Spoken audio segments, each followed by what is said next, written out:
Hey everybody, it's Jason Blaha here. Now that my two obligatory informative videos are done for the day, it's time to talk about current events in the online fitness community.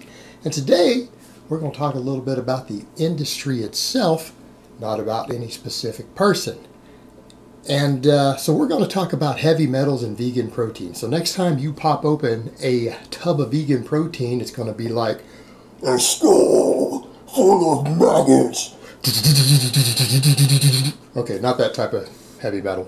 So let me put on my +5 hat of weaponsmithing, work on skilled at my crafting a little bit, and let's talk about this. All right, guys, I saw it came out just a few weeks ago. Consumer Reports has linked another review of protein powders. They have not been kind to them in the past. Last time they hit a lot of name brands, but there's a lot of new ones coming out. And before they talked about unacceptable levels of lead, arsenic, all these other nasty things you don't want to be consuming in excess. And you do need to understand we mean in excess. These things actually exist in a lot of healthy foods. And they went down the list of newer proteins. And the worst offenders, the top 5 worst offenders for arsenic and lead this go around were vegan-based proteins. Vegan-based proteins this time. Which is pretty interesting because we have all these vegans out there who are like, well, you know, I need a protein powder because I'm not getting enough protein, so I'm going to go buy a vegan protein. And it turns out unacceptable amounts of heavy metals in them. And this kind of comes back to another point that they've realized is that there's always a trade-off with different things. And this is, again, we already know that it's hard enough to get enough protein as a vegan. Not saying it's impossible. It's more difficult due to lower amounts of protein per food, lower bioavailability of plant-based proteins. There can be problems for certain athletes getting enough. So again, a lot of people resort to a protein powder, but then we come back to the fact that it's a garbage industry without quality controls. And that's what Consumer Reports and other people point out. The supplement industry does not have many quality controls in place. They are very, very loosely regulated, and they produce a lot of stuff that can hurt you. They produce stuff that can hurt you. And to the point to where a lot of people worry about a lot of PEDs and other stuff. And you should be concerned about those things, but don't assume that the supplements you're buying at the store aren't just as bad. You just won't get as good of results, but you might suffer just as many negative health effects. And that's the unfortunate side of it, and you're going to pay more. But with these vegan proteins, they concluded that a lot of it has to do with certain plants, particularly the plants that get frequently used for the protein sources for these tend to already be high in these. And we know plants pick up lead, arsenic, all of that from the ground. These are naturally occurring metals. They're in the earth. They're in the dirt. But the parts of these plants that are being used for protein tend to be somewhat concentrated in them. And then because, again, of the matrix of the fiber and everything around there, they can't really filter it out as easily as they can with some other animal source proteins like whey and things like that. Then you have to factor in that the animals themselves filter these things out, meaning the animals are probably eating very large amounts of these, but their bodies are filtering out the metals, right? Their livers are taking care of it for you, so that by the time we get to things like whey and egg protein, they're actually finding they're lower in these metals, considerably lower. Even the worst offenders. But keep in mind, this has still historically been a problem. There have been a number of whey proteins, name brand whey proteins, who Consumer Reports has found possibly unacceptable levels of lead and arsenic in them. But they're finding it to be higher in the vegan source ones at this point. Now, another thing they noted of interest is what? The actual flavor of the protein seemed to be correlated when we get over to the whey and we step away from the vegan stuff, because the vegan stuff was all high in it. They were all high in heavy metals. But they found that vanilla proteins, which are the nastiest ones, again, chocolate tastes better than vanilla protein powders. And anyone who's ever had real whey that hasn't been flavored with any of this stuff, you're in for a treat. You just think the vanilla protein is the worst one you've ever had is bad. Get some real whey that hasn't been flavored and sweetened and had vanilla or protein or something put in it, and you will gag. It is nasty. But they think it's because the cocoa powder itself and the concentrations used to make the protein taste better also have the lead and arsenic just like the vegan proteins do, because that plant tends to absorb a fair amount of it and it goes into the beans, and if there's a large concentration of it in the powder, and there tends to be, it results in higher levels of heavy metals than if they use a vanilla extract instead. So even then, when you're getting into the others, the flavor even matters, and it has to do with what plants you're getting your flavoring from, because again, you're not going to eat just straight whey. I can assure you of that. It is nasty. And it ultimately comes down to this question that we have to ask ourselves sometimes of, what are we really getting when we're buying supplements? Do we really need a protein powder? And that's kind of the question I always come back to people. They say, well, it's for convenience. And hey, I'm not saying I don't occasionally have some protein around when I catch a quality brand on sale. That I get a good deal on Amazon Prime. I've been known to have some around. Actually, I have some around right now.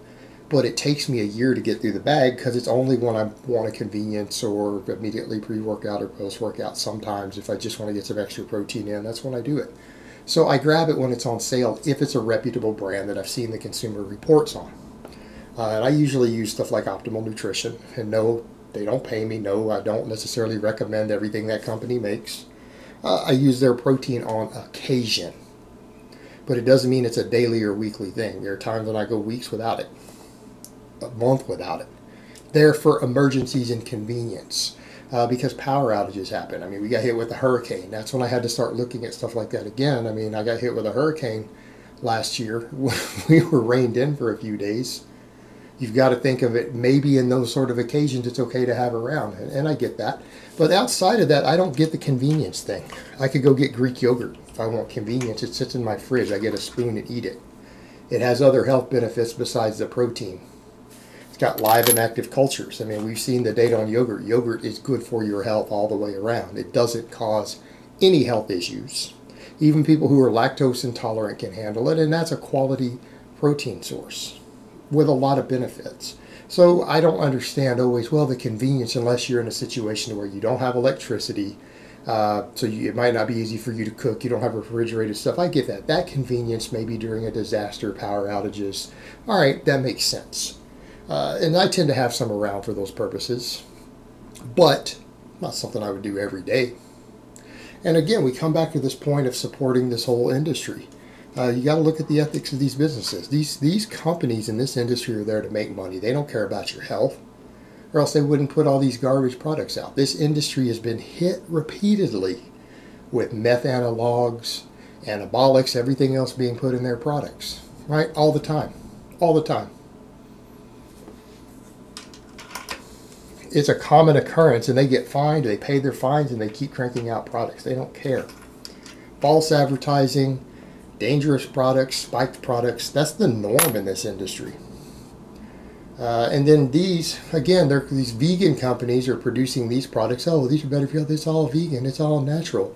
And then they have unacceptable levels of lead and arsenic. And then they'll probably say, well, we can't really find any plant protein sources we can concentrate that don't have that. What do you want us to do? Not sell vegan protein? The vegans demand it. That's their cop-out line.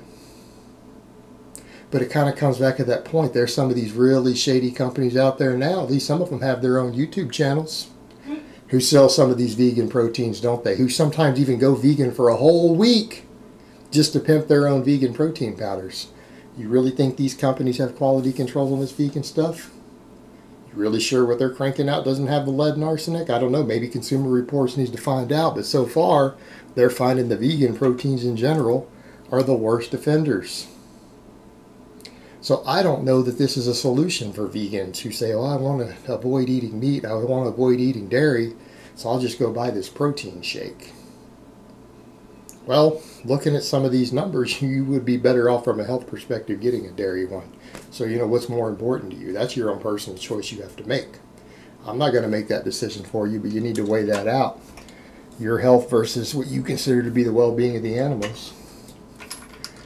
Well, you know, that's always a big show for a lot of people. Keep that in mind. There have been studies done on people trying to figure out why people jog or ride bikes for exercise along traffic during rush hour, right? Along the busy street during rush hour, they go jogging. The studies show those people actually hurt their health by doing that, that the amount of carbon monoxide and everything that they get from jogging by the cars more than offsets the health benefits of the jogging. Why do they do it? Psychologists thought about it, and when they looked at it, it seemed to be because they just wanted to create the illusion, the spectacle of being fit, with plenty of people seeing them. And so, you know, they hurt their health for it, but at least they put on the show of it. That's like the fake natty thing I've ever heard. Yeah, it is. It's kind of along that same lines, isn't it? But, you know, that's been looked at because there are people who do that. And it's a real thing we've looked at. So maybe you're dealing with some of that too. Well, I'll just do the vegan protein. I care about the animals so much that I'm willing to die for them. All right, that's fine. Get your lead poisoning. That's your business. Not my place to judge. But back to the other point, at the end of the day, these vegan protein powder producers and a lot of these vegan supplement companies, they're still supplement companies at the end of the day. And I can assure you, they don't give a damn about you or your health. This industry doesn't. So purchase and consume at your own risk. And always go back to Consumer Reports. I love them. If I am going to get something, if I'm going to occasionally buy any supplement for any reason, I do like to go to Consumer Reports and see what sort of lab results they've got on different products. It's always an interesting read. All right, guys, but that's really all I have to say on that today. I hope it's been informative, and I will talk to you guys next time. And you vegans, rock on.